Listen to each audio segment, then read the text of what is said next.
और उसकी आज्ञाओं से अति प्रसन्न रहता है। तो हम यहाँ पे पहले ही वाक्य में देखते हैं, क्या ही धन्य है पुरुष जो यहोवा का भय मानता है। जो यहोवा का भय मानने वाला जो लोग हैं वो धन्य लोग हैं। और उसके दूसरे इसमें लिखा है, और उसकी आज्ञाओं से अति प्रसन्न है। तो वो व्यक्ति जो उसके आज्ञाओं से अति प्रसन्न रहता है। जब मैंने इस वचन के साथ जब भजन संहिता 1 भी जोड़ के देखा, तो उसमें भी ये लिखा है कि क्या धन्य पुरुष दुष्टों की युक्ति पर नहीं चलता, और ना पापियों के मार्ग में खड़ा होता, और ना ठट्ठा करने वालों की मंजिल में रहता है, परंतु वह तो यहोवा की व्यवस्था से प्रसन्न रहता है और उसकी व्यवस्था को रात दिन मनन करता रहता है। उसमें भी यही बताया गया कि जो व्यक्ति धन्य कौन है, जो परमेश्वर पर जो उसकी व्यवस्था को मानता है, व्यवस्था मतलब परमेश्वर के वचन को मानता है, उसके साथ चलता है, उसको उस वचन को जो है मनन करता है, वो व्यक्ति धन्य है, क्योंकि उसका मन जो है परमेश्वर पर है, ना कि वो सांसारिक बातों में, दूसरे जो सांसारिक लोगों का जीवन है उसकी तरफ नहीं। उनका मन जो है परमेश्वर की व्यवस्था की ओर, मतलब परमेश्वर के वचन की ओर है। वो परमेश्वर के वचन के अनुसार वो परमेश्वर के साथ चलते हैं, मतलब उनका संगति क्या है, परमेश्वर के साथ है, तो वो व्यक्ति धन्य है।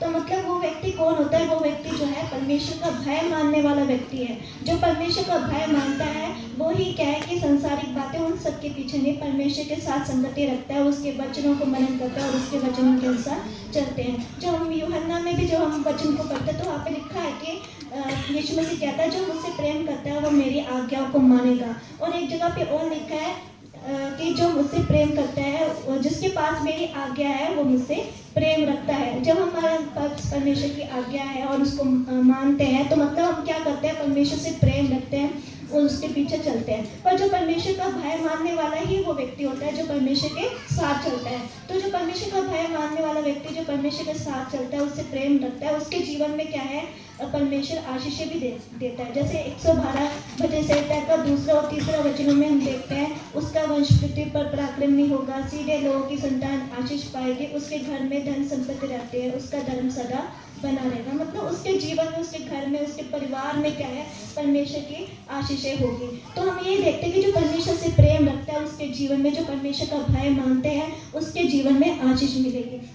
जो हम भजन संहिता 1 में भी जब हम देखते हैं, तो उसमें ये लिखा हुआ है कि जो व्यक्ति जो परमेश्वर का भय मानता है, उसके वचनों में लगे रहता है, कि वो जलधाराओं के किनारे लगाए वृक्ष के समान है, जो क्या है कि वो मुरझाती नहीं है, वो फलती है, वो मुरझाती नहीं है। मतलब वो उसका जीवन सूखा हुआ जीवन नहीं है, वो मुरझाता नहीं है, वो परमेश्वर में क्या है, वो बना रहता है, उसके जीवन में परमेश्वर क्या है, आशीष देता है। जो हम 4 वचन में देखते हैं 112 का, सीधे लोगों के लिए अंधकार के बीच में ज्योति उदय होती है, वह अनुग्रहकारी, दयावंत और धन्य होता है।